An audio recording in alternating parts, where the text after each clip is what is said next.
qui a été interpellé par la police. Oh là là, c'est grave ça. Il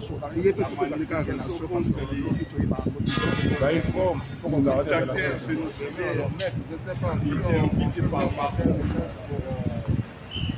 et voilà. Le chouchou de la diaspora était interpellé. Il n'y a même pas calmé. Enlevé même. Il faut juste se dire que c'est reporté pour rien. Il devait passer devant les juges. Il y a quand même d'autres dossiers. Là, c'est Hippo Waïza qui va donner son avis par rapport à la situation. Le peuple m'en compte. Voilà. Donc, nous sommes là. Il y a le message qui vient de sortir du tribunal.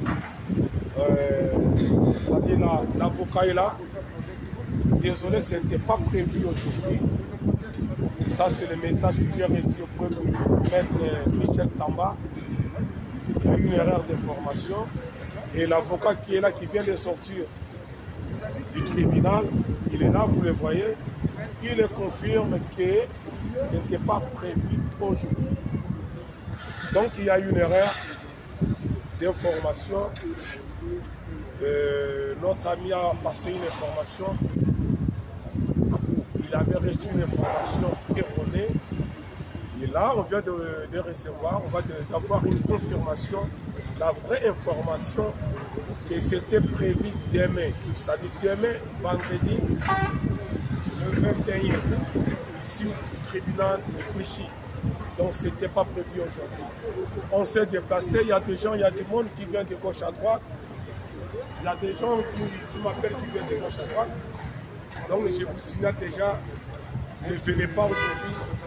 Il n'y a pas audience aujourd'hui, c'est demain. C'était prévu demain, c'était pas aujourd'hui. Il y a un petit mot pour Nabana Mboka. Nabana Mboka, non, sont partout dans la vie, sont pas évacués. Moi, il y a un peu ça qui est information. Il est pour ça que il y a une petite derrière. Message, on va la recevoir et pas il y a Maître Tamba Yawana. Ils ont qui prévu les autres. Et en plus, il y a un détail important. Avant la centre, il y a détention. Avant la centre, il y a détention. Avant la centre, il y a rétention. Différence dans les alliés que centre, il y a détention. Batchakabatu Oyoyo, hospital, il la prison. Centre, il y a rétention. Les alliés que Batchakabatu Oyo, pour refouler Babo. C'est-à-dire, moi, il y a une place Oyoyo, pour refouler Babo. Mais, il y a une pour refouler Yen Kinshasa. Pour refouler et Sikafanda. C'était réfugié reconnu. Donc, ça y est, la Belgique. Pas à la calme, il n'y a même pas pour impliquer là-dedans. Il n'y a même pas pour palpiter, il y a pour ça va. Attends la détention que vous pouvez comprendre que attends la place en prison que attends la centre, il y a rétention. Lobby n'est pas programmé. Lobby dans la Awawa, dans 10 heures, avocat de la carte, il y a et puis mettre le temps pour travailler dans le dossier pour la message de l'Alliance pareil, à confirmer que dans la lobby. Donc, bon, ce matin, ouais, très bien, il faut que nous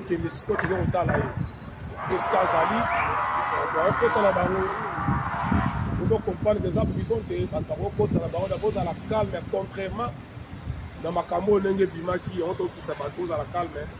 Pour le moment, on a 25. Voilà. Azali, la 25. Voilà. Angola, CRA, donc centre de rétention administrative. 1, la 25. Par exemple, ils ont été plus autour que les Kuna, et qu'ils sont dans la moi, je suis un cessé politisé, mais je suis un makasi.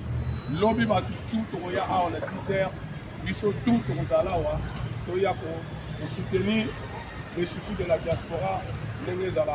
Merci à l'Union pour se déranger. Précisez que centre Wana ils allaient pour la maison c'est en Belgique. Ouais, on a dit ils allaient centre et rétention. batiaka bato mpona esika barefulaka bato mais oui barefula bato partout esika yo ozalaka esika na yo donc ye azali réfugié politique selon baccord ya Genève ya HCR ya haut commissariat des réfugiés okoki jamais kozongisa réfugié na mboka na ye esika akimela yango mona ezalaka yo moto oza na ngunda On a déjà fait ça. ekufi parce que mpo na yo nazo na danger te ye lokola aza na danger aza na réfugié bakozongisa ye kuna te c'est la loi internationale ya baréfugié echangeaka te donc il n'y a même pas donc la première information c'est qui a bien été il y a qui erreur. Allez, lobby. Merci beaucoup, maître. À demain. Il est là, l'avocat, il vient de partir, donc voilà. Vidéo. Non. Ça ne répond pas. Oyo balingi ba vidéo mingi il y a place oyo non mais moi nayebisa bandeko ke soutenons na kati ya komba oyo nayebisaka na bato boye lelo ezali odombo baninga na bato lelo ezali odombo lobi ekozala moketu ekozala nga ekozala zoro ekozala stemai ekozala motu mosusu na bitumba oyo parce que Félix Bakanambe il est déterminé bango na Kagame na bafrançais bapoisa résistance parce que bayebi ke na monde na tie moto ya résistance etikala na Paris esika mpena pression ya makasi ya résistance etikala na Paris donc ils sont vraiment déterminés de façon que résistance aussi là alors soki tokose soutenir biso na biso te makambo neta moyo soki lobi nango bamoni tunaki no 1500 congolais baye awa bandimi te lobi nango bakosimba zoro billet bakosimba Shekina bakosimba Kisabola bakosimba greffier international te bakosimba nga bakosimba motu moko te donc ezali important que to se soutenir toya mpena to frappe fort lobi bato nyonso boya mpena ebele na 10 heures to frappe fort et biso tolongwa biloko tala ye po aza na ye na centre ya rétention on peut le visiter ce n'est pas une détention aza na centre ya rétention donc toke kuna tokitala bato ozala local tokutana lobi na 10 heures porte de Clichy juste na sortie ya périph omona batime eza wana ya une construction en face ozali wana merci